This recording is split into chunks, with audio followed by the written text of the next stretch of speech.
2000 news. Yo, big time anipigania kama vile Gideon. Adale kama mfukoni sina million. Rafiki wa kweli.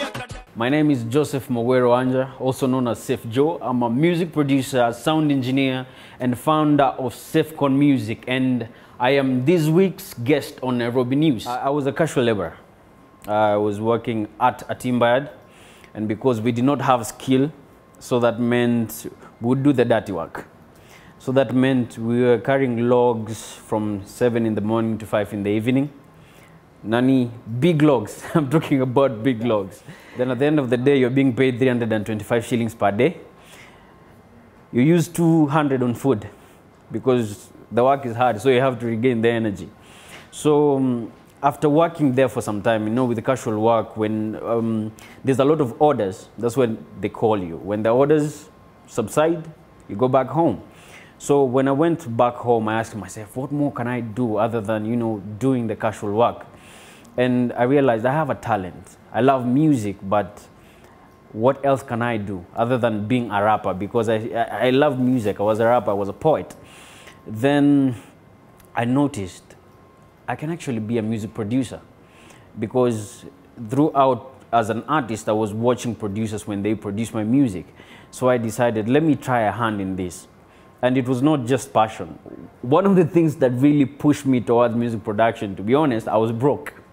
I love music, yeah, but I was broke. I needed something to give me an income. So after doing that for some time, the guy who I was working under, I might say watching, while he was working, he moved. So I transitioned now into YouTube, because now, one, I needed to grow my skill, because all I knew how to do was make beats, but I was using the mouse. In production, they call it drawing, kuchora. So you map all the melodies, then you make music. But for you to survive as a music producer, you need to be versatile. So I needed to up my skills, so I transitioned into YouTube. Worked as a freelance music producer for some time. Then I met an uncle, one of those uncles who you don't talk to, but they live in the US. So this uncle asked me what I wanted to do. I told him, I want to be a music producer. And keep in mind that the only thing I know how to do is make beats using a mouse. So the guy bought me a studio. And that meant if I have a studio, I have a business, I must sustain it. So that translated to me sleeping 3 to 4 hours for a period of 6 months. I always have an eye for opportunities. So I had subscribed to a competition by Wildlife Direct. So from that competition, they wrote me a check of 250K. So I moved from the partnership, set up in Kasarani. Now I moved from Githurai 45 to Kasarani. Better life, more expensive though. What has changed after the show is, one, my financial status. Let's start there and be honest.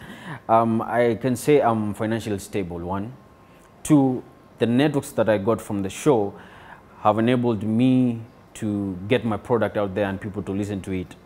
One, the reason I'm here right now, we knew each other because of the show. The other thing that has changed, I think, is my mindset and my business acumen in general. Because Blaze, as a TV show, they teach you so much about business. And that is one of the things I was lacking. I had the skill, but the business world, I did not understand it as much. So that is what has changed, basically. It has made me more of a businessman, and it has given me the networks that are important for my business. Personally, as an artist, I can say as a rapper and a poet, I'm doing an album next year as a sign-off. It's just a gift to the world. It's like a piece of me to the world. So I'll do an album. And for the longest time, I feel like people have been boxed to do music in a certain way, in a certain dimension. But I thought to myself, why not just tell a story the way you feel it? I'm an artist. I should be free to express myself the way I want. And also, it's easy to model an up-and-coming artist. And three, it's up-and-coming artists have this fire in them. They are hungry. They're really hungry to make it into the industry. So there's a certain movement that comes with these people. They just want to go, they just want to move. And that's the point I am as a music producer. I want to put content outside there. I want to put out good music. So they have the same mindset as me. So I feel comfortable working with up and coming musicians because there's somewhere they want to be, and it's easy for you to mold them. They can buy into your vision and run with it. What keeps me grounded is my vision, because I understand where I want to go and where I want to be in the next 5 years. So with me, when I have a calm mind, it makes me think, it helps me strategize. And with that, I'm able to make steps. Because with me, I survive on strategy and implement social worker, dealing with a sick mom until she passed in 2009, being poor, not having it all in life, and me being at this position right now, it's a blessing. So it's not something I would want to lose. It's something I would want to build and also have a certain impact on the people who have been where I've been in the past. And just be a role model and tell guys, you know, you can make it. It doesn't matter where you've come from.